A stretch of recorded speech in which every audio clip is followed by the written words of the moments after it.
No matter who you ask about the narcissist's new source of supply, they will give you the same answer. The narcissist is going to treat them, their new source of supply, the same way they treated you. The end of that relationship is going to be the same. They will say, don't be bothered by how this supply is being treated presently, because it is an illusion as well. It is a part of the narcissist's bigger game. The narcissist is doomed to repeat the same cycle again and again. While these answers may be satisfactory at some level, while they may make you feel, yes, it wasn't my fault, and the narcissist hasn't experienced a miraculous change because of this new person's presence in their life, you still have this part of yours that doubts, that questions the validity of these answers, and that keeps ruminating on what if he or she has now realized what is wrong with them and they have become a better person for their new partner. Let me clear all these doubts once for all by showing you exactly how a narcissist keeps repeating the same cycle. To do so, let's watch this small clip and you will get a deep understanding of what I will be explaining in the later part of this episode.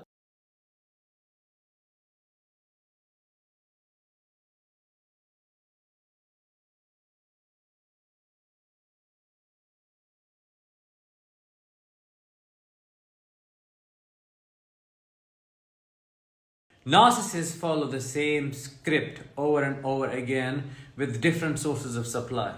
There is no newness to them. They take each supply to the same place, probably tell them the same stories, because they do not have a soul. There is no humanness to them. There is no emotional body within that could feel the life they are trying to have with this new person. So what do? They repeat the same lines because they know these lines and these things are going to elicit certain emotional response, and that will feed the narcissist's ego. They are like robots who follow certain commands that are predetermined to elicit certain responses from the people they are interacting with. They are doomed to repeat the same cycle with different people because they do not know anything outside of it. It is a shame that a narcissist doesn't even bother to change their way of behaving. It's so boring to witness all of this. If all these relationships of the narcissists were compiled and then you were to look at them, each relationship, you will be bored to death. Why? Because it's astonishing to witness how the narcissist repeats the same lines, takes them to the same places, buys them the same things, and there is no difference, there is no novelty, there is no newness to any of it. It's like they have learned a script that they know works every single time. They know these scripts they follow, the words they say, the fake charm they put on, and all the things they do. They know these are proven to elicit certain emotional responses such as affection, compassion, kindness, empathy, and love from the person they're targeting. And they keep renewing this script a little bit. They don't change it. They just become a little advanced in executing these programs that are predetermined to make you run a certain way. That's it. But it's so boring. It's so boring to be with such a person since they do not have life source in them. In reality, they're just meat suits who just walk around with no soul in them. If there is no soul, it's a given they won't have an emotional body. If there is no emotional body, there are no connections. And if there are no connections, there would be no grieving. There would be no growth, no change. They keep changing people like clothes. They never go through a process of mourning a relationship, sitting with themselves, reflecting upon their actions, changing their ways so that they can become better for the next person in their life. Of course not. They just keep moving from one person to the other in search of the fix which they never get, because the actual fix has to come from within. But when you look at their within, as I always say, it is rotten. They're stuck in an eternal cycle or a state of suffering they don't want to acknowledge.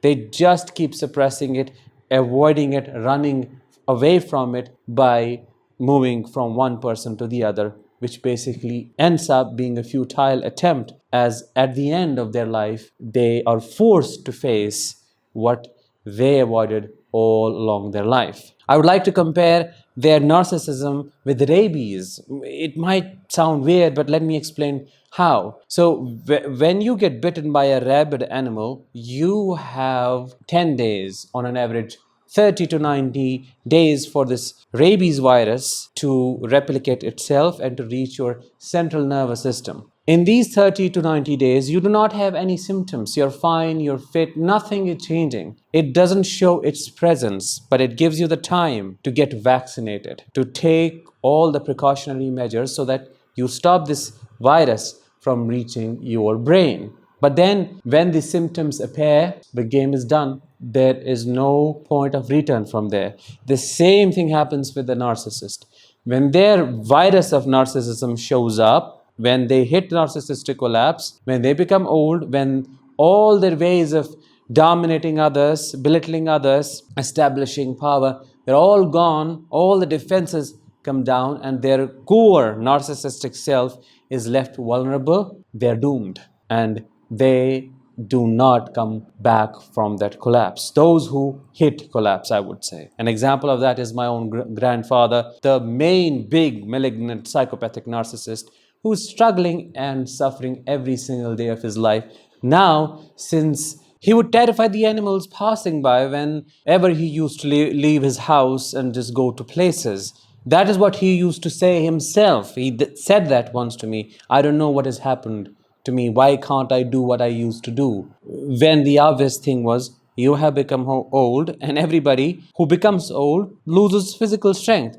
But to his narcissistic mind, it was an unacceptable thing to happen. The point that I'm trying to make here is, these people are robots who have no emotions, who know that by doing certain things, by saying certain things, people are going to behave or respond in a certain way. It's just stimulus, it's like triggering a button and then waiting for a certain behavior to be displayed by the person or a thing they are targeting. Keeping that in mind, I would like to reassure you that the narcissist doesn't change. The crazy thing is, they do the same thing with every single partner, expecting the same responses with every one of them, but at the end, it just remains the same thing. They end up sabotaging everything they put in so many efforts to build. While these efforts are driven by selfishness, but they're still efforts, however, they just bring it down by their own hands. What can be more destructive than that? No matter how they are treating their supply currently, even if it is different than how they used to treat you, even if they are giving them everything you ever asked for, just know that it is done with an intention of punishing you. They know you're watching them. They know you know how they're treating them. So don't take it personally. It is all a game. The thing to have pity on is, while they are with this person, they're not focused on them. They're focused on impacting you. So actually, they have not moved on. They're still there. They're still kind of under your thumb. They're still being influenced by what you're doing in your life, where you are, and so on, then focusing on this new person they claim to be in love with. Having that said, this is a very important thing to remember, that all those things that you see that shine in the narcissist's life, they are just temporary fixes to a permanent problem that doesn't get solved at all. Do not get overthrown by their actions, because their actions are purely robotic. They are not driven by true emotions, true desire to love and to be loved. There is no compassion within. There is no kindness. There is no desire to connect. In fact, they do not connect with people. They do not form any attachment. So what will they break and what will they create? It's all the same thing. Here is a scary thing that I would like to share with you. The new supply and you, there is no difference between you two people in the narcissist's mind. It is the face that is different, but you two are the same. How? Because the role that you play in the narcissist's life is the same. You used to be their source of supply, and the new person is also the source of supply. So their brain doesn't differentiate between the two. It is the same thing, the same toy. They can play with the same object. They can throw around the same piece of furniture. They are going to throw away one day. there is no identity or presentation of this person in the narcissist's head, which is also why they are doomed, because they can't see, truly cannot see beyond themselves. Everything in their environment, every person they interact with is a reflection of their own ego, which simply means every interaction that a narcissist has with other people is influenced by their own projections and preconceived notions about who they are and how the narcissist has to behave and who they're supposed to be better than the person they are relating with. So actually they do not actually see the essence of this new person, the life of this new person, the personality of this person. This person is completely avoided and left unseen by this narcissistic perception, and that means they are blind to this world. This world is nothing but an extension of the narcissist ego that only fulfills one role, and that is to maintain the narcissist's false self. Think about this. These are deep concepts, and once you will understand this, you'll just look at them with pure pity and you will see through them, because it's nothing but a desperate attempt of the narcissist to just make it seem like they are big, they're powerful, they're this, they're that, but actually they're nothing. They are a developmentally arrested person in an adult's body who just tries to make it work, but it doesn't. They just keep repeating the same thing over and over again. With that, I reassure you, this person is not better than you, the new person in their life. They do not know how to fix them. Nobody does, because the narcissist doesn't want to be fixed. Having that said, I would like to bring this episode to an end. And please let me know how you felt while listening to what I had shared with you today. Drop your experiences in the comments below. I'll talk with you in the next one. As always, let the healing begin and continue.